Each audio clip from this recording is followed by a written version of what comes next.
നമസ്കാരം, സ്പെഷ്യൽ എഡിഷനിലേക്ക് സ്വാഗതം. പദ്ധതി വിഹിതം വിനിയോഗിക്കുന്നതിൽ സംസ്ഥാന സർക്കാർ കഴിവുകേട് കാട്ടിയെന്ന് റിപ്പോർട്ട്. ഓരോ വർഷവും ഇതുതന്നെയാണ് അനുഭവം. കേരളത്തിന്റെ 10 വകുപ്പുകൾ ഒരു രൂപ പോലും ചെലവഴിക്കാത്തതുണ്ട് എന്നതും ഒരു വസ്തുതയാണ്. ഈ വിഷയമാണ് സ്പെഷ്യൽ എഡിഷൻ ഇന്ന് ചർച്ച ചെയ്യുന്നത്. പദ്ധതി വിഹിതം വിനിയോഗിക്കുന്നതിൽ സംസ്ഥാന സർക്കാരിന്റെ പ്രകടനം മോശമെന്ന് കേന്ദ്ര നിരീക്ഷണ സമിതിയുടെ റിപ്പോർട്ട്. ഈ സാമ്പത്തിക വർഷത്തെ ആദ്യ 4 മാസം കൊണ്ട് 10% മാത്രമാണ് ചെലവഴിച്ചത്. 10 വകുപ്പുകൾ ഒരു രൂപ പോലും ചെലവഴിച്ചിട്ടില്ല. കേന്ദ്ര സഹായമുള്ള പദ്ധതികളുടെ നടത്തിപ്പും തീർത്തും മോശമാണ്. പൊതുവിതരണ ശൃംഖലയെ ശക്തിപ്പെടുത്താനും അഴിമതി തടയാനും ലക്ഷ്യമിട്ടാണ് ഭക്ഷ്യവിതരണ വകുപ്പ് കമ്പ്യൂട്ടർവൽക്കരിക്കാൻ തീരുമാനിച്ചത്. ഇതിനായി 50 കോടി രൂപ പദ്ധതി വിഹിതമായി അനുവദിച്ചു. ഇതിൽ 1 രൂപ പോലും ആദ്യ 4 മാസത്തിൽ ചെലവഴിച്ചില്ല. സെൻട്രൽ പ്ലാൻ മോണിറ്ററിംഗ് കമ്മിറ്റിയാണ് ഇക്കാര്യം വ്യക്തമാക്കിയത്. 2013-14 സാമ്പത്തിക വർഷം ആകെ പദ്ധതി വിഹിതം 17,000 കോടിയാണ്. ഇതിൽ ആദ്യ 4 മാസം ചെലവിട്ടത് 1,370 കോടി മാത്രം. പരിസ്ഥിതി, ഭക്ഷ്യവിതരണം, പൊതുഭരണം, ഭവനം, IT, റവന്യൂ, കായികം എന്നിവയടക്കം 10 വകുപ്പുകൾ 1 രൂപ പോലും ചെലവാക്കിയില്ല. തദ്ദേശ സ്വയംഭരണ വകുപ്പിന് വകയിരുത്തിയ 4,000 കോടിയിൽ ചെലവാക്കിയത് 214 കോടി. ആകെ വിഹിതത്തിന്റെ 5%. ഗതാഗത വകുപ്പ് 1%, പൊതുവിദ്യാഭ്യാസ വകുപ്പ് 7%മാണ് ചെലവാക്കിയത്. SC/ST 12%, വൈദ്യുതി 16%, സഹകരണം 18 എന്നിങ്ങനെയാണ് ചെലവിന്റെ കണക്ക്. 71% ചെലവിട്ട പൊതുമരാമത്ത് വകുപ്പാണ് മുന്നിൽ. സാമൂഹ്യക്ഷേമ വകുപ്പ് 29%, ആരോഗ്യം 21% ചെലവഴിച്ചു. കേന്ദ്ര സർക്കാർ ഗ്രാന്റായി നൽകുന്ന തുകയുടെ വിനിയോഗവും നന്നേ കുറവാണ്. ഈ സാമ്പത്തിക വർഷം പൂർണ്ണമായും കേന്ദ്ര സഹായമുള്ള പദ്ധതിയുടെ വിഹിതം 1,220 കോടിയാണ്. ഇതിൽ 15%മാണ് വിനിയോഗിച്ചത്. ആകെ 183 കോടി രൂപ. ഈ ഫണ്ട് ലഭിച്ച 18 വകുപ്പുകളിൽ 8 എണ്ണം 1 രൂപ പോലും ചെലവാക്കിയില്ല. മറ്റ് കേന്ദ്ര ഫണ്ടുകളായി കേരളത്തിന് ലഭിക്കുക 1,423 കോടിയാണ്. ഇതിൽ 8% മാത്രമാണ് ചെലവാക്കിയത്. ആദ്യ 4 മാസത്തിനിടെ ഈ ഫണ്ടിൽ നിന്ന് 1 രൂപ പോലും ചെലവാക്കാത്ത 9 വകുപ്പുകളുണ്ട്. സവാദ് മുഹമ്മദ്, മീഡിയ 1, തിരുവനന്തപുരം. പദ്ധതി വിഹിതം അവസാന മാസങ്ങളിൽ തിരക്കിട്ട് ചെലവിടുന്നത് അഴിമതിക്കും കെടുകാര്യസ്ഥതയ്ക്കും ഇടയാക്കുന്നതായി സാമ്പത്തിക വിദഗ്ധർ. സംസ്ഥാനത്ത് കഴിഞ്ഞ സാമ്പത്തിക വർഷത്തെ പദ്ധതി വിഹിതത്തിൽ പകുതിയിലധികവും ചെലവഴിച്ചത് അവസാന 3 മാസങ്ങളിലാണ്. ആസൂത്രണ ബോർഡ് നിജപ്പെടുത്തുന്ന തരത്തിൽ സാമ്പത്തിക വർഷത്തിലെ ഓരോ പാദത്തിലും വിഹിതം വിനിയോഗിച്ചാലേ പദ്ധതി പ്രവർത്തനങ്ങൾ കാര്യക്ഷമമാവൂ. കഴിഞ്ഞ സാമ്പത്തിക വർഷം ആദ്യ പാദത്തിൽ ചെലവഴിക്കാൻ നിജപ്പെടുത്തിയത് 10%, ചെലവാക്കിയത് 8%. ജൂലൈ മുതൽ ഡിസംബർ വരെ 2-3 പാദങ്ങളിൽ ചെലവാക്കേണ്ടിയിരുന്നത് 60%. എന്നാൽ ചെലവാക്കിയതാകട്ടെ കേവലം 30%. ആദ്യ 9 മാസത്തിൽ ആകെ ചെലവാക്കിയത് 38%. അവസാന പാദത്തിൽ തിരക്കിട്ട് 52% തുക ചെലവാക്കി. ഏത് മുന്നണി അധികാരത്തിൽ വന്നാലും തുടരുന്ന ഈ രീതി ഭരണതലത്തിലെ അഴിമതി കൂട്ടുകെട്ടിന് സഹായകമാണെന്ന് സാമ്പത്തിക വിദഗ്ധർ പറയുന്നു. കോൺട്രാക്ടർമാർ, രാഷ്ട്രീയ കൂട്ടുകെട്ട്, ബ്യൂറോക്രസി, എഞ്ചിനീയർമാർ, വിവിധ കക്ഷികൾ ഒന്നിച്ച് ചേർന്നുള്ള കൂട്ടുകെട്ടിൻ്റെ ആകത്തുകയായിട്ട് ഇതിനെ കണക്കാക്കാൻ പറ്റുകയുള്ളൂ. കഴിഞ്ഞ സാമ്പത്തിക വർഷം തദ്ദേശ സ്വയംഭരണ സ്ഥാപനങ്ങൾ ആദ്യ 3 പാദങ്ങളിൽ ചെലവാക്കിയത് വിഹിതത്തിന്റെ 11% മാത്രം. ജനുവരി മുതൽ മാർച്ച് വരെയുള്ള അവസാന പാദത്തിൽ 80% ചെലവഴിച്ചു. അഡ്മിനിസ്ട്രേറ്റീവ് സാങ്ഷൻ്റെ കാലവിളംബം വരുന്നത് തദ്ദേശീയ സർക്കാരുകൾക്ക് വലുതായിട്ട് ബാധിക്കുന്നില്ല. അവരുടെ തുകയും വിനിയോഗിക്കപ്പെടാതെ പോകുന്നുണ്ടെങ്കിൽ something is rotten in the state of Denmark. 100% കേന്ദ്ര സഹായമുള്ള പദ്ധതികളിൽ 73%മാണ് കഴിഞ്ഞ വർഷം ചെലവാക്കിയത്. മറ്റ് കേന്ദ്ര ഫണ്ടുകളിൽ ചെലവാക്കാനായത് 71% മാത്രം. സവാദ് മുഹമ്മദ്, മീഡിയ 1, തിരുവനന്തപുരം. ഈ വിഷയം ചർച്ച ചെയ്യുമ്പോൾ മുൻ മന്ത്രിയും മുൻ ധനകാര്യമന്ത്രിയും CPM നേതാവും സാമ്പത്തിക വിദഗ്ധനുമായ ശ്രീ TM തോമസ് ഐസക്, ഒപ്പം സാമ്പത്തിക വിദഗ്ധരായ BA പ്രകാശ്, മേരി ജോർജ് എന്നിവർ ചേരുന്നു. ഒപ്പം CP ജോണിനെ ടെലിഫോൺ ലൈനിലും പ്രതീക്ഷിക്കുന്നു. ശ്രീ തോമസ് ഐസക്, ഈ വാർത്തയിൽ ചൂണ്ടിക്കാണിച്ചതുപോലെ, ഈ റിപ്പോർട്ടിൽ ചൂണ്ടിക്കാണിച്ചതുപോലെ പദ്ധതി വീതം അവസാന മാസങ്ങളിൽ ചെലവഴിക്കപ്പെടുന്നു. കൃത്യമായ ആസൂത്രണമില്ലായ്മ, ഇതിൽ സാമ്പത്തിക വിദഗ്ധർ ആരോപിക്കുന്ന ഉദ്യോഗസ്ഥരും കരാറുകാരുമൊക്കെ അടങ്ങുന്ന മോശം കൂട്ടുകെട്ട്, ഇത്തരം ഘടകങ്ങളൊക്കെ ഇതിൽ വർത്തിക്കുന്നു. പക്ഷേ മുൻ വർഷങ്ങളിലൊക്കെ തന്നെ ഇതുതന്നെയാണ് നമ്മുടെ അനുഭവം. ഇത് ആസൂത്രണത്തിലെ പിഴവാണോ അതോ നടത്തിപ്പിലെ പിഴവാണോ?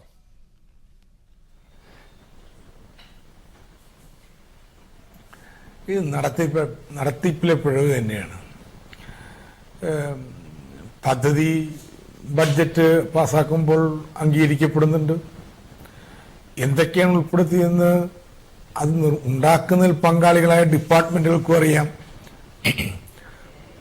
അപ്പോൾ പിന്നെ ഇത് ഫലപ്രദമായി ചെലവഴിക്കുന്നില്ലെങ്കിൽ നടത്തിപ്പിൽ വരുന്ന പോരായ്മകളാണ്.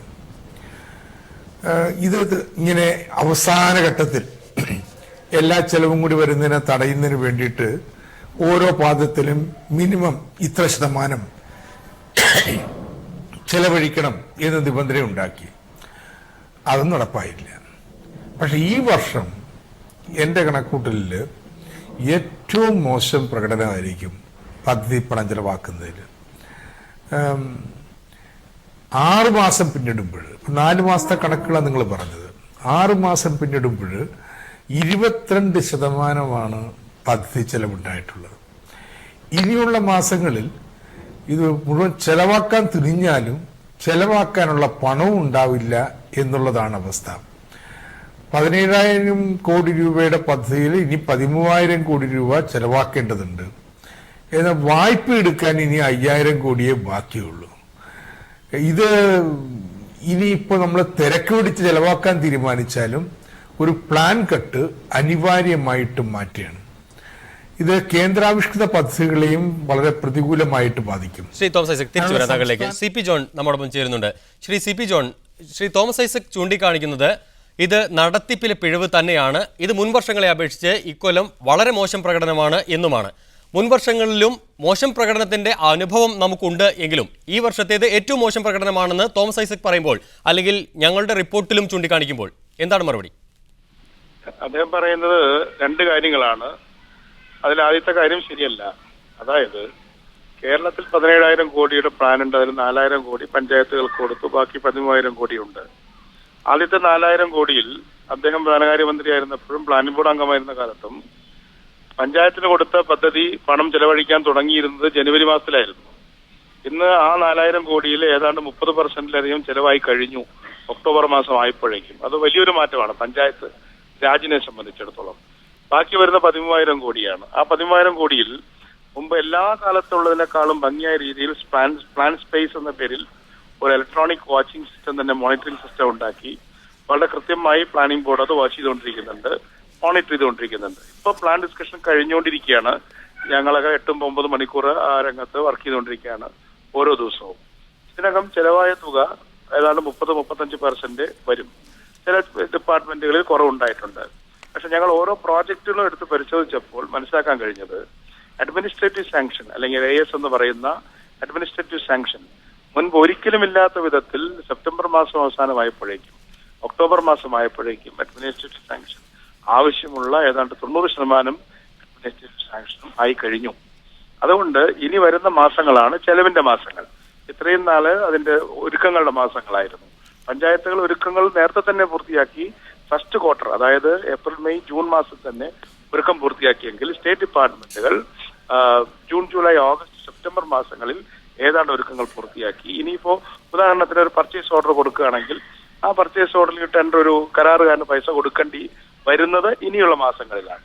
അപ്പൊ അതുകൊണ്ട് പദ്ധതി നടത്തിപ്പിന്റെ കാര്യത്തിലും മോണിറ്ററിംഗിന്റെ കാര്യത്തിലും പ്ലാനിംഗ് ബോർഡ് ഒരിക്കലും ഇല്ലാത്ത വിധം എക്യുപ്ഡ് ആണ്. അത് IKM-ന്റെ സോഫ്റ്റ്വെയറിൽ കൂടെയും പ്ലാൻ സ്പേസ് സോഫ്റ്റ്വെയറിലൂടെയും അദ്ദേഹത്തിന്റെ കാലത്തെക്കാളും ഭംഗിയായിട്ട്. ശ്രീ സി പി ജോൺ, മിക്ക വകുപ്പുകളും വീഴ്ച വരുത്തിയതായി പബ്ലിക് എക്സ്പെൻഡിച്ചർ കമ്മിറ്റിയുടെ റിപ്പോർട്ടും ഉണ്ടായിരുന്നു ഡിസംബർ മാസത്തിൽ.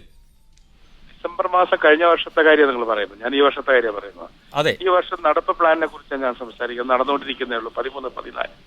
രണ്ടാമത്തെ കാര്യം അദ്ദേഹം ചൂണ്ടിക്കാണിച്ചത് എല്ലാവർക്കും ആശങ്കയുള്ള കാര്യം തന്നെയാണ്. പ്ലാൻ കട്ട് വേണ്ടി വരുമോ, നമുക്ക് എത്ര പ്ലാൻ നമുക്ക് നടപ്പാക്കാൻ പറ്റും, അല്ലെങ്കിൽ പൈസ എത്രയുണ്ടെന്നുള്ളത്. പൈസ എത്രയുണ്ടെന്നുള്ളത് തീർച്ചയായിട്ടും വളരെ വർഷങ്ങൾക്ക് ശേഷം ആദ്യമായി കേരളത്തിൽ ടാക്സിന്റെ കാര്യത്തിൽ നമ്മൾ വിചാരിച്ച ഹൈക്ക് ഉണ്ടായിട്ടില്ല. ചില കാര്യത്തിൽ കുറവുണ്ടായിട്ടുണ്ട്. കാർ വിൽപ്പനയിൽ കുറവുണ്ടായി, നമുക്കൊന്നും ചെയ്യാൻ കഴിയില്ല. മദ്യവിൽപ്പനയിൽ കുറവുണ്ടായത് നിങ്ങളുടെ മാധ്യമം പോലുള്ള മാധ്യമ സ്ഥാപനങ്ങൾ ഒരുപക്ഷെ സ്വാഗതം ചെയ്യായിരിക്കും. അതുപോലെ തന്നെ വസ്തു വിൽപ്പനയുടെ കാര്യത്തിൽ കുറവുണ്ടായിട്ടുണ്ട്, വരുമാനത്തിൽ കുറവുണ്ടായിട്ടുണ്ട്. ആ വരുമാനക്കുറവ് എന്നുള്ളത് തീർച്ചയായിട്ടും പൊതുവിൽ അദ്ദേഹം പലപ്പോഴും പൊതുമണ്ഡലത്തിൽ ഉയർത്തിക്കൊണ്ടുള്ള ഒരു പ്രശ്നമാണ്. ആ പ്രശ്നം ഞാൻ അംഗീകരിക്കുന്നു. അതെന്തുമാത്രം ഈ മാർച്ച് മാസമാകുമ്പോഴേക്കും പൂർണ്ണതലത്തിൽ എന്തുമാത്രം കുറവുണ്ടാവും, അല്ലെങ്കിൽ വർധനവിൽ എത്രമാത്രം കുറവുണ്ടാവും, അത് മൊത്തം കുറവിനായിട്ട് അത് ബാധിക്കുമോ എന്നുള്ള കാര്യങ്ങളിൽ. ശ്രീ തോമസ് ഐസക്, വളരെ കാര്യക്ഷമമായ രീതിയിലാണ് പദ്ധതി നടത്തിപ്പ് മുന്നോട്ട് പോകുന്നത് എന്നാണ് ശ്രീ CP ജോൺ വാദിക്കുന്നത്.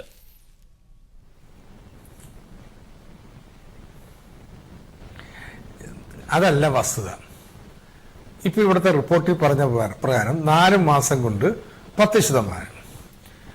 6 മാസത്തെ കണക്കാ പറഞ്ഞ് കഴിഞ്ഞ സെപ്റ്റംബർ അവസാനിക്കുന്നവരെ പഞ്ചായത്തിന്റെ പദ്ധതി ചെലവടക്കം 22% ചെലവഴിച്ചിട്ടുള്ളൂ. ഇനിയിപ്പോ ഒക്ടോബർ മാസം കൊണ്ട് കുതിച്ചുകാട്ടം ഉണ്ടായെന്ന് എനിക്കറിയത്തില്ല. ഈ 22% താരതമ്യേന കുറവാണ്, കൂടുതലല്ല. എന്ന് മാത്രമല്ല, ഈ മോണിറ്ററിംഗ് എല്ലാം ഉണ്ടായിട്ടും മുൻ വർഷത്തിൽ നിന്ന് ഒരു വ്യത്യാസവും പണം ചെലവാക്കുന്ന കാര്യത്തിൽ ഉണ്ടായിട്ടില്ല. ഇത് ആസൂത്രണ ബോർഡിന്റെ കുഴപ്പമാണെന്നല്ല ഞാൻ പറഞ്ഞത്. നമ്മുടെ നാട്ടില് പദ്ധതി നടത്തിപ്പില് ഒരു മാമൂൽ പ്രകാരമുള്ള നീക്കം എക്കാലത്ത് ഇങ്ങനെയാണ്. അത് ഈ വർഷം കുറച്ചും കൂടി മോശമായിട്ടുണ്ടെന്ന് എന്നാണ് എൻ്റെ അഭിപ്രായം. രണ്ടാമത്, ഇനിയിപ്പോൾ വർഷം അവസാനിക്കുമ്പോൾ പദ്ധതി പൂർത്തീകരിക്കാൻ കഴിയില്ല എന്നുള്ളത് ഞാൻ വളരെ കൃത്യമായിട്ട് പറയുന്ന കാര്യമാണ്. പ്ലാൻ ഫോമലായിട്ട് കട്ട് ചെയ്തില്ലെങ്കിൽ ഇൻഫോമലായിട്ട് കട്ട് ചെയ്യേണ്ടി വരും. ഏതായാലും നമുക്കത് കാത്തിരുന്ന് കാണാം. പക്ഷെ ഇപ്പോൾ ഒരു കാര്യം വ്യക്തമായിട്ടുണ്ട്, അതുകൂടി ജോൺ അറിയാം. കേന്ദ്രാവിഷ്കൃത പദ്ധതികളുടെ സംസ്ഥാന വീതം കൊടുക്കാൻ പറ്റാത്തതുകൊണ്ട് ആ പണങ്ങളൊക്കെ നഷ്ടപ്പെടുന്ന ഒരു നിലയാണുള്ളത്. ഏറ്റവും പ്രധാനപ്പെട്ട 55,000 IAY വീടുകളുണ്ട് ഈ കേരളത്തിൽ. ഈ വർഷം 2,000 വീടിനപ്പുറം പണിയാൻ പോണില്ല IAY. ഏറ്റവും വലിയ തുക IAY ലാപ്സാക്കുന്ന സംസ്ഥാനമായിട്ട് കേരളം മാറുകയാണ്. കാരണം 2 ലക്ഷം രൂപയിൽ ഏതാണ്ട് 48,000 രൂപ പ്ലസ് സംസ്ഥാനം 75,000 രൂപയേ ഉള്ളൂ പുറത്തുനിന്ന് കിട്ടത്തുള്ളൂ. ബാക്കി പഞ്ചായത്ത് എടുക്കാൻ പണമില്ല. അതിന്റെ ഫലമായിട്ട് ആ സ്കീം മൊത്തത്തിൽ കേരളത്തിൽ ലാപ്സാവാൻ പോവുകയാണ്. ഇതിവിടെ മാത്രമല്ല, കുട്ടനാട് പാക്കേജ് എടുക്ക്, അവിടെ ഈ പ്രശ്നം ഉയർന്നു വരാൻ പോവുകയാണ്. കേന്ദ്രാവിഷ്കൃത പദ്ധതികൾക്ക് ഉള്ള സംസ്ഥാന വിഹിതം നീക്കിവെക്കുന്നുള്ള ബുദ്ധിമുട്ട് ആ പദ്ധതികളാകെ കുഴപ്പത്തിലാക്കാൻ പോവുകയാണ്. ശ്രീ BA പ്രകാശ്, എല്ലാ കാലത്തും ഇത് തന്നെയാണ് അനുഭവം എന്ന് നമ്മുടെ മുന്നിലുണ്ട്. തിരക്കിട്ട് അവസാന മാസങ്ങളിൽ ഫണ്ട് ചെലവഴിക്കുന്ന അവസ്ഥ നമ്മൾ മുൻ വർഷങ്ങളിലൊക്കെ കാണുന്നതാണ്. ഈ വർഷം പ്രകടനം ഏറ്റവും മോശമാകുന്നു എന്നതാണ് ഇപ്പോൾ നമുക്ക് ലഭിക്കുന്ന റിപ്പോർട്ടുകൾ സൂചിപ്പിക്കുന്നത്.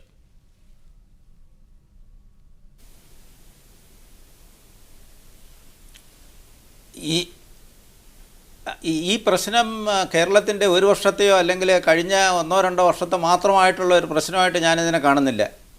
ഇതിപ്പോൾ കേരളത്തിൻ്റെ ഈ പദ്ധതി നടത്തിപ്പിൻ്റെ ഒരു അടിസ്ഥാനപരമായിട്ടുള്ള ഒരു പ്രശ്നമാണ് മോശമായിട്ടുള്ള ഒരു പദ്ധതി നടത്തിപ്പ്. അത് ഈ കേരളത്തിൽ അധികാരത്തിലിരുന്ന മിക്ക സർക്കാരുകളും ആ കാര്യത്തിൽ വിജയിച്ചിട്ടില്ല എന്നുള്ള ഒരു നിരീക്ഷണമാണ് എനിക്കുള്ളത്. അതായത് പദ്ധതിയുടെ നടത്തിപ്പിൽ ഏതാണ്ട് അവസാനത്തെ 1-2 മാസം കൊണ്ട് പദ്ധതിയുടെ സിംഹഭാഗം ചെലവാക്കുക, മോശമായിട്ടുള്ള പദ്ധതി നടത്തിപ്പ്, കേന്ദ്രാവിഷ്കൃത പദ്ധതികൾ അല്ലെ 100% ഗ്രാൻഡുള്ള കേന്ദ്രാവിഷ്കൃത പദ്ധതി പോലും മോശമായിട്ട് നടപ്പിലാക്കുക, പിന്നെ പദ്ധതികളുടെ ഫോർമുലേഷൻ മുതൽ ഇംപ്ലിമെൻറ്റേഷൻ വരെയുള്ള സ്റ്റേജിൽ ആർക്കും ഉത്തരവാദിത്വം ഇല്ലാത്തൊരവസ്ഥ, അത് നടപ്പിലാക്കുന്നതിൽ കർശനമായ ഡിപ്പാർട്ട്മെൻറ്റുകൾ ശ്രദ്ധ ചെലുത്താത്തൊരവസ്ഥ, അതോടൊപ്പം തന്നെ ബഡ്ജറ്റ് പോലും ഫൈനാൻഷ്യൽ ഇയറിൻ്റെ തുടങ്ങുന്നതിന് മുമ്പ് പാസ്സാക്കാത്ത അവസ്ഥ, അങ്ങനെ ഒട്ടനവധി കാരണങ്ങളുണ്ട്. അപ്പോൾ ഒരു കാര്യം നമ്മൾ മനസ്സിലാക്കേണ്ടത്, കേരളത്തിന് ഇതുവരെ കേരളത്തിൻ്റെ വാർഷിക പദ്ധതികൾ ഫലപ്രദമായിട്ട് നടപ്പിലാക്കാനായിട്ടുള്ള ഒരു കഴിവ് അല്ലെങ്കിൽ ഒരു ത്രാണി സംസ്ഥാന സർക്കാരിനോ സംസ്ഥാന ഭരണ സംവിധാനത്തിനോ മന്ത്രിമാർക്കോ അല്ലെങ്കിൽ വകുപ്പ് മേധാവിമാർക്കോ ഉണ്ടായിട്ടില്ല എന്നുള്ള ഒരു വസ്തുത നമ്മൾ അംഗീകരിക്കേണ്ടതുണ്ട്. ശ്രീ തോമസ് ഐസക്, അത് അംഗീകരിക്കേണ്ടി വരും. അത് പൊതുവെയുള്ള പരക്കെയുള്ള ഒരു അനുഭവമാണ്, ആരോപണമാണ്.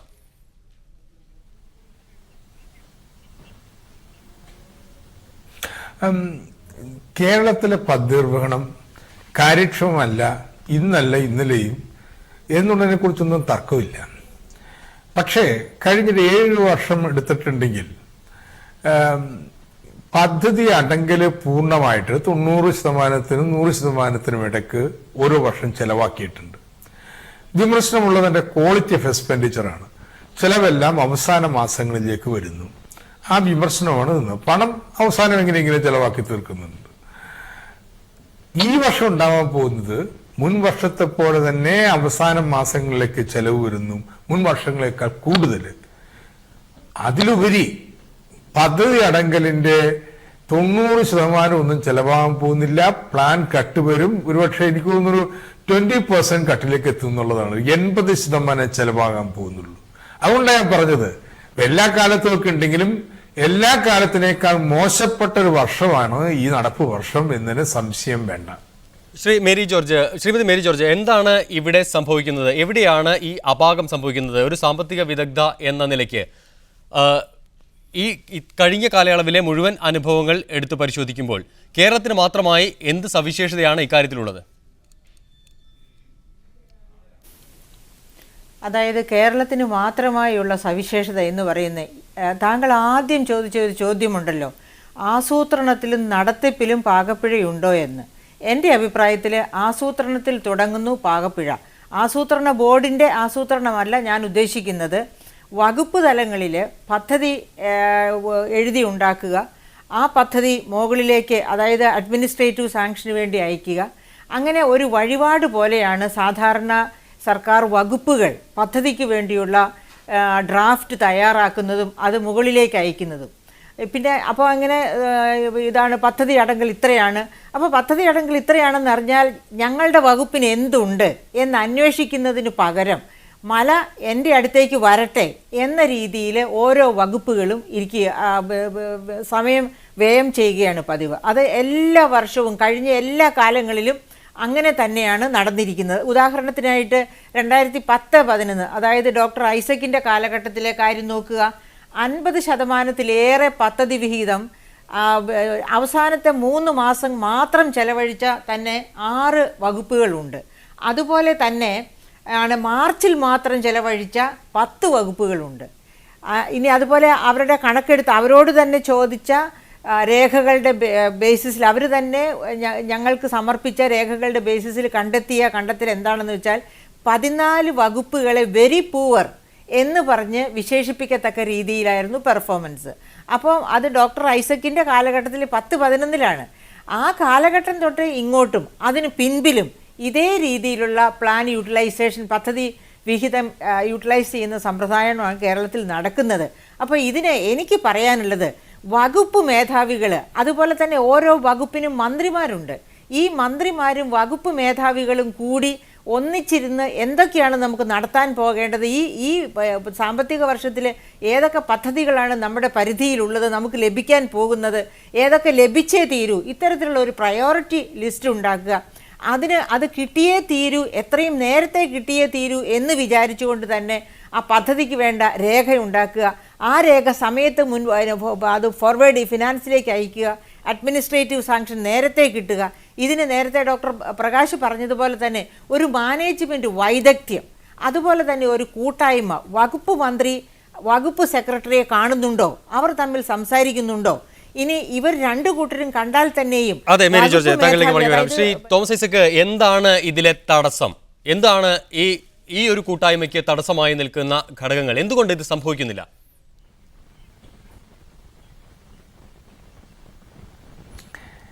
ഒന്ന്, മാർച്ച് മാസത്തിലെ തിരക്കെല്ലാം കഴിഞ്ഞ് സാധാരണ ഡിപ്പാർട്ട്മെന്റുകളൊക്കെ ഈ ഫുൾ ബഡ്ജറ്റ് പാസ്സാവട്ടെ എന്നും പറഞ്ഞ് കാത്തിരിക്കും. ഒരു കാര്യമില്ല ഇതിന്. കാരണം വോട്ട് ഓൺ അക്കൗണ്ട് മാത്രമേ പാസ്സാക്കിയിട്ടുള്ളെങ്കിൽ പോലും 1/3 ചെലവഴിക്കാനുള്ള അനുവാദം അസംബ്ലി നൽകിയിട്ടുണ്ട്. നമ്മുടെ ടാർഗറ്റ് പ്രകാരം ആദ്യത്തെ 3 മാസം കൊണ്ട് 10% ചെലവഴിച്ചാൽ മതി. അപ്പൊ പണം വോട്ട് ഓൺ അക്കൗണ്ട് പാസ്സാകത്തുകൊണ്ട് പണം കിട്ടുന്നില്ല എന്ന് പറയുന്നതിൽ അർത്ഥമില്ല. പക്ഷേ ഒരു സെപ്റ്റംബർ ഓഗസ്റ്റ് സെപ്റ്റംബർ ഒക്കെ ആകുമ്പോൾ ഓണം കഴിഞ്ഞിട്ടാണ് പിന്നെ ഉറക്കമുണർന്നിട്ട് ഈ പ്രൊജക്ടുകളും കാര്യങ്ങളും ഒക്കെ നോക്കുക, സ്കീമുകൾ നോക്കുക, അത് ജില്ലകളിലേക്ക് അതിന്റെ ഓരോ ജില്ലയ്ക്ക് എത്ര വിഹിതം എന്ന് പറഞ്ഞ് താഴേക്ക് കൊടുക്കുക, പിന്നെ ജില്ലാതലത്തിൽ നിർവഹണത്തെക്കുറിച്ചൊക്കെ ആലോചിച്ച് വരുമ്പോഴേക്കും ഇതൊരു നാട്ടുനടപ്പായിട്ട് മാറിയിട്ടുണ്ട്. ഇതിന് ഒരു പ്രധാനപ്പെട്ട കാരണം ഈ സ്കീമുകളുടെ പലതിന്റെയും കണ്ടിന്യൂസ് സ്കീമാണെങ്കിൽ പ്രശ്നമില്ല. ബാക്കിയുള്ള സ്കീമുകളുടെ വിശദാംശമൊന്നും ആസൂത്രണത്തിന്റെ ഘട്ടത്തിൽ തീരുമാനിക്കപ്പെടുന്നില്ല. വെറും സെക്ടർ ലൊക്കേഷൻ അല്ല, ഓരോ മേഖലയിലും എന്തെല്ലാം സ്കീമുകളെന്ന് ടൈറ്റിൽ ഉണ്ടാവും എന്നല്ലാതെ വിശദാംശങ്ങളിൽ ഒരു തീരുമാനം എടുക്കാറില്ല. അതിന്റെ ഫലമായിട്ട് ബഡ്ജറ്റൊക്കെ പാസ്സായി കഴിഞ്ഞ് നടത്തിപ്പിന്റെ ഘട്ടം വരുമ്പോഴാണ് ആ സ്കീമിന്റെ സബ്സിഡി എന്തായിരിക്കണം, മറ്റ് കമ്പോണൻസ് എന്തായിരിക്കണം, ഏത് രീതി നടപ്പാക്കണം എന്നൊക്കെ ആലോചിച്ചു തുടങ്ങുന്നത്. അപ്പോൾ ഈ മുൻകൂട്ടിയുള്ള ഈ വകുപ്പ് തല ആസൂത്രണത്തിലും പ്രശ്നമുണ്ട്. അതുപോലെ തന്നെ നമ്മുടെ പതിവ് രീതി അനുസരിച്ചിട്ട് ഒക്കെ ഒരു സെപ്റ്റംബർ ഒക്കെ കഴിയുമ്പോഴാണ് ഡിപ്പാർട്ട്മെന്റുകൾ ആ വർഷത്തെ പദ്ധതി പണം ചെലവാക്കുന്നത് ഉറക്കമുണരാണ്. അപ്പോൾ ഇതിനു വേണ്ടിയിട്ട് ചില കർശന നിലപാടുകൾ എടുക്കാൻ ശ്രമിച്ചിട്ടുണ്ട്. ഞാൻ ധനമന്ത്രി ആയിരിക്കുമ്പോഴാണ് ഇങ്ങനെ ഓരോ ക്വാർട്ടറിലും ചെലവാക്കേണ്ട മിനിമം വെക്കുകയും അത് ചെലവാക്കിയില്ലെങ്കിൽ അതിനൊരു പിഴ ഈടാക്കും, അവസാനം എല്ലാം വന്നു കഴിഞ്ഞാൽ അത് തരാൻ കഴിയില്ല എന്നൊക്കെ വളരെ ശഠിച്ചു പറഞ്ഞെങ്കിലും അവസാനം എത്തുമ്പോഴത്തേനും നമ്മളത് കൊടുക്കാതിരിക്കാൻ പറ്റും. പണം നിങ്ങൾ ചെലവാക്കിയില്ലെന്ന് പറഞ്ഞുകൊണ്ട് ആദ്യം അതിലൊരു ഇംപ്രൂവ്മെന്റ് വരുത്തുന്നതിന് കഴിഞ്ഞിട്ടില്ല എന്നുള്ളതാണ് സത്യം. ഇപ്പോൾ ഉണ്ടായിരിക്കുന്ന ഒരു വ്യത്യാസം എന്താണെന്ന് ചോദിച്ചു കഴിഞ്ഞിട്ടുണ്ടെങ്കിൽ, ഇപ്പോൾ യഥാർത്ഥത്തിൽ നിങ്ങൾ പറഞ്ഞ വളരെ ശരിയാ, ഭൂരിപക്ഷം ഡിപ്പാർട്ട്മെന്റ് ഒരു ചെലവും വന്നിട്ടില്ല. ചെലവ് വന്നിരിക്കുന്ന PWDയിലാണ്. മുൻകാലങ്ങളിൽ നൽകിയിട്ടുള്ള വർക്കുകൾ, അതിന്റെ ബില്ലുകളൊക്കെ ഇപ്പൊ ഇങ്ങനെ വന്നുകൊണ്ടിരിക്കുക.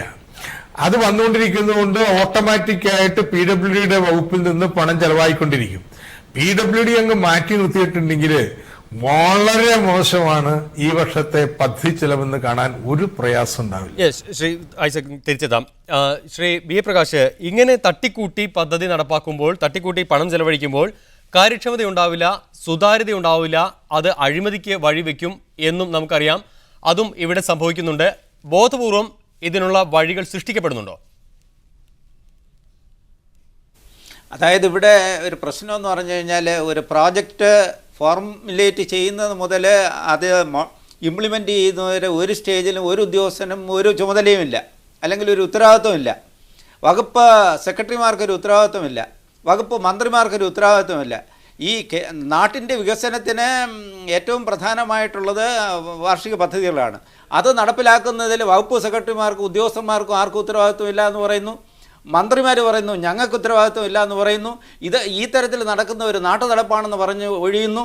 ആ തരത്തിൽ നമുക്കിതിനെ കാണാൻ കഴിയില്ല എന്നാണ് ഞാൻ പറയുന്നത്. എനിക്ക് പറയാനുള്ളത്, ഒരു മന്ത്രിക്ക് ഈ വകുപ്പിൻ്റെ കീഴിലുള്ള പദ്ധതി പ്രവർത്തനം നടത്താൻ കഴിഞ്ഞില്ലെങ്കിൽ മന്ത്രി രാജിവെച്ച് പോകണം.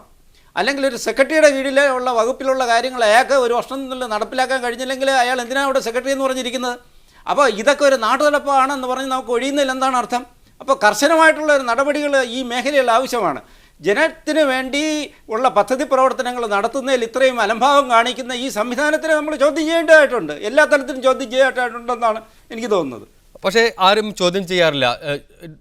ഡോക്ടർ മേരി ജോർജ്, തദ്ദേശ ഭരണ സ്ഥാപനങ്ങളിലെ ചില പ്രസിഡന്റുമാരോടൊക്കെ സംസാരിക്കുമ്പോൾ അവരുടെ ഭാഗത്തുനിന്നും അനുഭവം അവർ വിവരിക്കാറുണ്ട്. പലപ്പോഴും ചില മേഖലകളിൽ, പ്രത്യേകിച്ച് വ്യക്തിഗത ഫണ്ടുകൾ നൽകുന്ന കാര്യത്തിൽ, വനിതാ പട്ടികജാതി തുടങ്ങിയ വകുപ്പുകൾക്ക് ഫണ്ട് നീക്കി വെക്കാനേ പറ്റാറില്ല. കാരണം ആ പദ്ധതികൾ പലതും ഒട്ടും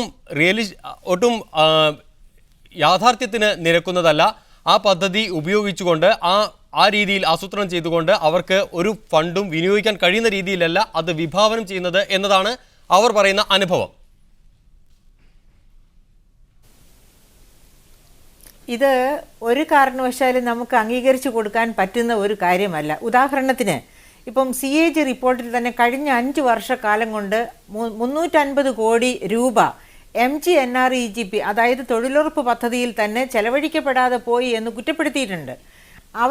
അവർ പഞ്ചായത്തുകൾ പറയുന്ന എന്താണ്, അല്ലെങ്കിൽ ബ്ലോക്ക് പഞ്ചായത്തും പഞ്ചായത്തുകളും പറയുന്ന എന്താണ്, എന്ത് അസറ്റാണ് ക്രിയേറ്റ് ചെയ്യേണ്ടത് എന്നതിനെപ്പറ്റി ഒരു ധാരണയില്ല, അല്ലെങ്കിൽ അങ്ങനെയുള്ളൊരു അസറ്റ്സ് ക്രിയേറ്റ് ചെയ്യാനില്ല. അതൊക്കെയാണ് കാരണം പറയുന്നത്. നമുക്കറിയാം, നമ്മൾ കണ്ണു തുറന്നാണ് കേരളത്തെ കാണുന്നത് എങ്കിൽ നമുക്കറിയാം ഓരോ ഗ്രാമങ്ങളിലും ഈ തൊഴിലുറപ്പ് പദ്ധതി അനുസരിച്ച് ധാരാളം അസറ്റ്സ് ക്രിയേറ്റ് ചെയ്യാനുണ്ട്. അത് കണ്ടെത്താത്തത് എന്തുകൊണ്ടാണ് എന്ന് വെച്ചാൽ, ഈ പ്ലാൻ പദ്ധതിയുടെ കാര്യം നമ്മൾ നേരത്തെ പറഞ്ഞതുപോലെ ഈ കാര്യത്തിൽ പഞ്ചായത്തുകൾ വേണ്ടത്ര ഉത്തരവാദിത്വ ബോധത്തോടെ കാണുന്നില്ല. അതുകൊണ്ടാണ് ഇപ്പോൾ സ്ത്രീജന്യമായ പദ്ധതികളുടെ കാര്യവും അതുതന്നെയാണ്. സ്ത്രീകൾക്ക് അവകാശപ്പെട്ട, അതായത് ഒരുപാട് കാര്യങ്ങൾ ഇവിടെ ചെയ്ത് തീർക്കേണ്ടതായിട്ടുണ്ട്. ഇനി കേന്ദ്ര ഗവൺമെൻറ് അനുവദിച്ചിരിക്കുന്ന ഏതെങ്കിലും ഫണ്ട് ആ രീതിയിൽ ചെലവഴിക്കപ്പെടേണ്ടതില്ല, അതിവിടെ പൂർണ്ണമായും കേരളത്തിൽ പ്രാവർത്തികമായി കഴിഞ്ഞു എന്നുണ്ടെങ്കിൽ അത് മാറ്റി വേറെ തരത്തിൽ വിനിയോഗിക്കാനുള്ള അനുവാദം തരണമെന്ന് കേന്ദ്രത്തോട് അപേക്ഷിക്കാം. കേന്ദ്രം എന്ന് പറയുന്നത് ഒരു കല്ലല്ല. തീർച്ചയായിട്ടും കേന്ദ്രം അതിനനുസരിച്ച് നയപരമായ മാറ്റങ്ങൾ കൊണ്ടുവരും. പക്ഷെ അതിനൊന്നും പഞ്ചായത്തുകൾ ശ്രമിക്കാതെ മറ്റുള്ളവരുടെ തലയിൽ പഴിചാരുകയാണ്. എനിക്ക് ഇവിടെ അത്യാവശ്യമായിട്ട് പറയാൻ പറ്റുന്നത്, പഞ്ചായത്തിൻ്റെ കാര്യമാകട്ടെ അല്ലെങ്കിൽ സർക്കാർ വകുപ്പുകളുടെ കാര്യമാകട്ടെ, ഇതാ ഇപ്പോൾ 10% DA വരികയാണ്. ഞങ്ങൾ ഒന്നും ചെയ്തില്ലെങ്കിലും ഞങ്ങളുടെ പോക്കറ്റിലേക്ക് വരേണ്ടത് കൃത്യമായിട്ട് വരുമെന്ന് ഉറപ്പുണ്ടെങ്കിൽ ആരും ഒന്നും ചെയ്യാൻ കൂട്ടാക്കുകയില്ല. നേരെ മറിച്ച് നിങ്ങളുടെ പ്രവർത്തന മികവിൻ്റെ അനുസരണം പിന്നെ ആനുപാതികമായി മാത്രമേ നിങ്ങൾക്ക് ഇൻക്രിമെൻ്റ് ഉണ്ടാകൂ, നിങ്ങൾക്ക് ശമ്പള വർധനവുണ്ടാകൂ, നിങ്ങൾക്ക് പ്രൊമോഷൻ ഉണ്ടാകൂ എന്നൊക്കെ ഒരു വളരെ നിയതമായി കർശനമായിട്ട് നടപ്പാക്കാൻ ശ്രമിക്കുകയാണെങ്കിൽ, അതായത് സർക്കാർ ചെലവഴിക്കുന്ന, അതായത് ശമ്പള വഴിയിലും മറ്റു രീതിയിലും ചെലവഴിക്കുന്ന ഓരോ പണത്തിനും അത് ജനങ്ങളുടെ പണമാണ്, ജനങ്ങളുടെ വിയർപ്പിൻ്റെ പണമാണ്, നികുതിയായിട്ട് മറ്റ് പലതരത്തിലും ജനങ്ങളാണ് ഗവൺമെൻറ്റിലേക്ക് അടയ്ക്കുന്നത്. അപ്പോൾ ഈ ജനങ്ങളുടെ പണം ഫലപ്രദമായ രീതിയിലാണ് വിനിയോഗിക്കുന്ന, ഓരോ രൂപയും വിനിയോഗിക്കുന്നത് എന്ന് ഉറപ്പുവരുത്താനായിട്ട് ഗവൺമെൻറ്റിന് ബാധ്യതയുണ്ട്. അതുപോലെ തന്നെ സർക്കാർ ഉദ്യോഗസ്ഥർക്ക് ബാധ്യതയുണ്ട്. ഉദ്യോഗസ്ഥർ അത് മറന്ന് പ്രവർത്തിക്കുന്നുവെങ്കിൽ അടിക്കടി ശമ്പള പരിഷ്കരണം കൊണ്ടുവരികയോ അടിക്കടി DA കൊടുക്കുകയല്ല വേണ്ടത്. ഇതിനൊക്കെ ഒരു വളരെ നിയതമായ ചില നിർദ്ദേശങ്ങൾ സാധ്യമാവുമോ ഡോക്ടർ തോമസ് ഐസക്?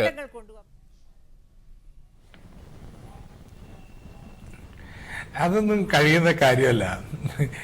നമുക്ക് ഒരു സംതൃപ്തമായ ഒരു സിവിൽ സർവീസിന്റെ അടിസ്ഥാനത്തിൽ മാത്രമേ ഈ പദ്ധതികളൊക്കെ ഫലപ്രദമായിട്ട് നടപ്പാക്കാൻ പറ്റൂ. ഇപ്പൊ ഇത് നാട്ടിടപ്പം ഇങ്ങനെയാണെന്ന് പറഞ്ഞിട്ട് ന്യായീകരിക്കാനല്ല ഞാൻ ശ്രമിച്ചത്, മറിച്ച് എന്തെങ്കിലും ഇക്കാര്യത്തിൽ ഗൗരവമായിട്ട് നടന്നിട്ടുണ്ടെങ്കിൽ കഴിഞ്ഞ സർക്കാരിന്റെ കാലത്താണ്. ഒന്ന്, ഓരോ പാദത്തിലും ചെലവഴിക്കേണ്ട മിനിമം കൊണ്ടുവരാം. രണ്ട്, വളരെ പ്രധാനപ്പെട്ട ഒന്ന്, ഒരു 3-ാം വർഷം മുതൽ ഫിനാൻസ് ഡിപ്പാർട്ട്മെന്റ് തന്നെ ഓരോ വകുപ്പിലെയും എന്താണ് തടസ്സം, പണം ചെലവഴിക്കുന്ന തടസ്സം എന്ത്, ഫിനാൻസ് ഡിപ്പാർട്ട്മെന്റ് ഭാഗത്ത് എന്തെങ്കിലും കുഴപ്പമുണ്ടോ? കാരണം സാധാരണ ഒരുപാട് കുഴപ്പങ്ങൾ വരാം. ഈ വരുന്ന ഓരോ ഫയലും ഇവിടെ തന്നെ പാസ്സാക്കി പരിശോധിച്ച് കൊറിയിട്ട് നീട്ടിക്കൊണ്ടുപോകാം. അതിനുവേണ്ടിയുള്ള കൂടിയാലോചന യോഗങ്ങൾ തുടങ്ങിയവ ഏറ്റെടുത്തത് കഴിഞ്ഞ സർക്കാരിന്റെ കാലത്താണ്. എങ്കിലും വളരെ കാതലായ ഗൗരവമായിട്ടുള്ളൊരു വ്യതിയാനം മുൻകാലങ്ങളെ അപേക്ഷിച്ച് വന്നിട്ടുണ്ട് എന്ന് ഞാൻ ഒരിക്കലും അവകാശപ്പെടുത്തില്ല. ഇതിന് ജീവനക്കാരെ മാത്രം പഴി പറഞ്ഞിട്ടും കാര്യമില്ല. മന്ത്രിമാർ ഉത്തരവാദികളാണ്, സെക്രട്ടറിമാർ ഉത്തരവാദികളാണ്. കൃത്യമായിട്ട് ചെയ്യിക്കുകയല്ലേ വേണ്ടത്, കൃത്യമായിട്ട് ചെയ്യുക. ഇതിന് നിങ്ങളുടെ ചുമതല ഇതാണ്, ടാർഗറ്റ് ഫിക്സ് ചെയ്യുക, അത് ചെയ്യണം എന്ന് ശടിക്കലും നോക്കലും ഒന്നുമില്ല.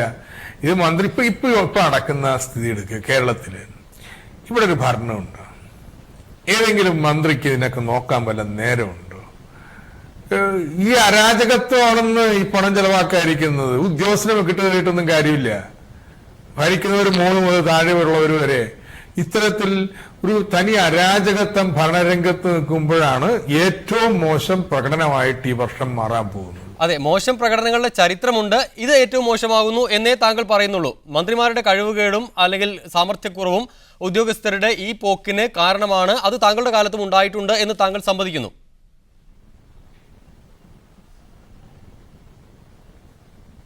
അതെ, ഇതിപ്പോ പുതിയ കാര്യമല്ല.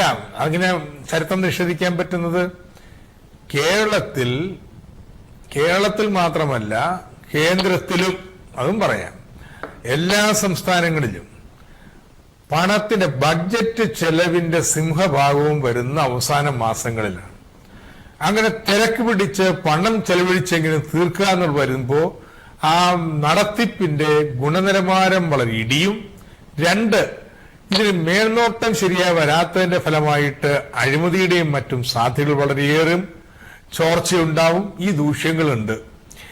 അപ്പൊ ഈ ദൂഷ്യങ്ങളെ ഇല്ലാതാക്കുന്നതിന് പല രീതിയിലുള്ള ഇടപെടൽ വേണം.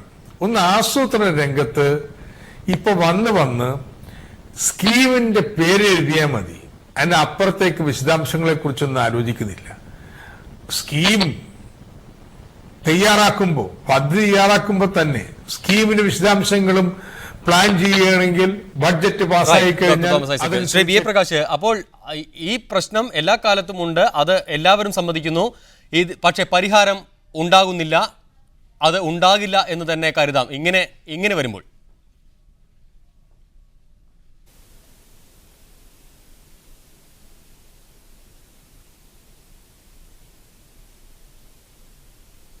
ശ്രീ ബി എ പ്രകാശ്, ഈ രീതിയിലാണ് സമീപനമെങ്കിൽ ഇതിന് പരിഹാരം സാധ്യമാവുകയില്ല. അല്ലല്ല, ഇതിന് പരിഹാരം സാധ്യമാവില്ല എന്ന് ഞാൻ കരുതുന്നില്ല. കാരണം ഇതിൽ മന്ത്രിമാർ മുതൽ വകുപ്പ് സെക്രട്ടറിമാർ മുതൽ താഴെ ലെവലിലുള്ള ഓരോരുത്തരും ഇതിൽ ഉത്തരവാദിത്വം ഏറ്റെടുക്കുകയും അവരുടെ ഉത്തരവാദിത്വം നിർവഹിക്കാൻ അവർ കഴിഞ്ഞില്ലെങ്കിൽ ആ സ്ഥാനത്ത് നിന്ന് അവർ മാറുകയോ അല്ലെങ്കിൽ അവർ മാറ്റുകയോ അല്ലെങ്കിൽ അവർക്ക് ശിക്ഷാ നടപടികൾ കൊടുക്കുകയോ ചെയ്യണം ഈ അലംഭാവത്തിന്. ആ തരത്തിലുള്ള ഒരു കാഴ്ചപ്പാട് നമ്മുടെ ഭരണരംഗത്ത് ഉണ്ടായാൽ തീർച്ചയായിട്ടും ഇതിലൊരു കറക്ഷൻ വരുമെന്നാണ് എനിക്ക് പറയാനുള്ളത്. അത് അത്ര എളുപ്പമാവില്ല നമ്മളൊരു എന്നാണ് മന്ത്രിയെ തോമസ് ഐസക്കും പറഞ്ഞത്. വളരെ നന്ദി ശ്രീ BA പ്രകാശ്. ഒപ്പം doctor TM Thomas Isaac, Mary George ഈ ചർച്ചയിൽ പങ്കെടുത്തതിന്.